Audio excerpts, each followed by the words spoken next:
Usually when a kid gets detention, it's because of fighting, or bullying, or cheating on a test, or throwing something, or just being a distraction to the school experience. Although, if you ask me, it's more of an enhancement. We're talking about some kids that got detention for reasons that I bet whenever their teacher was writing out that slip, they were trying everything in them to not die laughing. Starting out with this maniac, don't know if I can say this on YouTube, but touching themselves in class.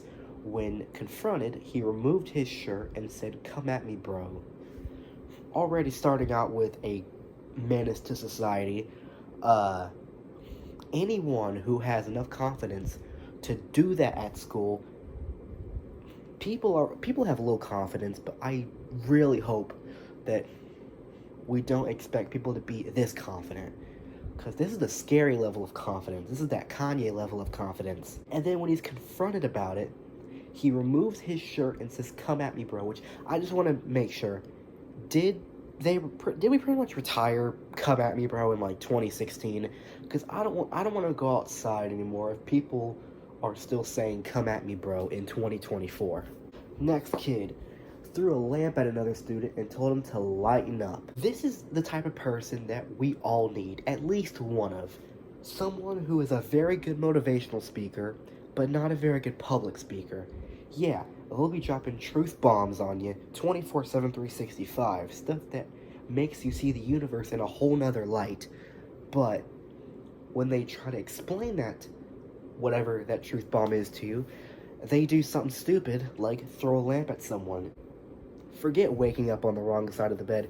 If this dude who needs to lighten up woke up on the roof of someone's house a block from where they live, I gotta give it to Raymond for making sure this kid knows he needs to lighten up. Okay, we got a paragraph now. Lucas entered the cafe in a rolling office chair. He was told by a monitor to return it to the journal office. He pushed it with his feet out the door very fast. A few minutes after, he ran in the cafe wearing a mask on his face, holding a sign saying "Occupy the cafeteria." Now, Lucas is the opposite of Raymond. He's not really saying much. I don't know what "Occupy the cafeteria" means. Maybe that means there needs to be more people in the cafe, because if he's able to roll around in an office chair, that means that this place is not full enough. There needs to be people waiting on the outside of waiting on the outside of the school, waiting outside the building to get whatever this lunch food is. But at the same time, also, he's not really doing anything. It's just a 10th grader being a stupid 10th grader. But I bet the students of Gilderland High School, he might not do anything with his life, but he will be considered a famous alumni just because he was the kid who went into the cafeteria with an office chair, pushed it out with his feet, and then came back in saying "Occupy the cafeteria." It may not be your typical success story, but it's a story that needs to be told. Next kid. This person used the F word in the hall multiple times. When I said to him I should not hear that word, he told me to plug my ears and walked away. See what I told you? No one needs to have this kind of confidence. To be honest, this is why I could never be a teacher. If a kid came up to me, and I'm just trying to follow protocol, I mean, I might, if I somehow end up becoming a teacher, I'd be the cool teacher. Oh, an F word slips out? Sure, okay.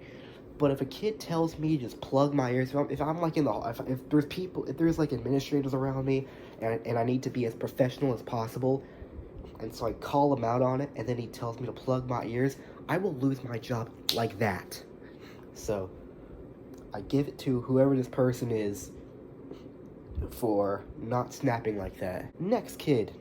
This stapling students' clothes together. Yeah, I don't know if detention would be the best for them. Maybe jail. Maybe juvenile detention. Maybe prison, possibly, if this is like from a foreign country where there's no juvie hall, just straight to prison.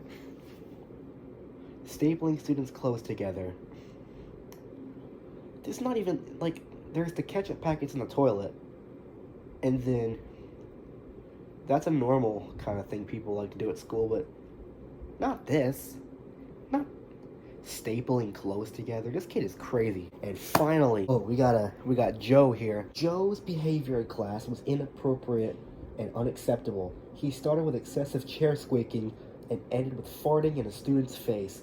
He was told numerous times to stop talking and do the assignment. Okay, this is just a very normal day, you know?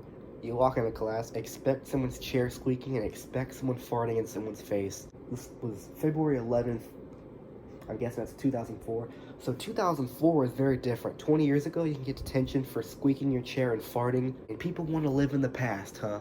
I'll just say this. People who say they wish was still what X year, wish was still 2016, wish was still 2014, live in the moment, because at this point in time, you are now able to squeak your chair and fart in somebody's face in class. You couldn't do that back then, but now you can. That's called living in the moment. Be a person of the times and fart in people's face.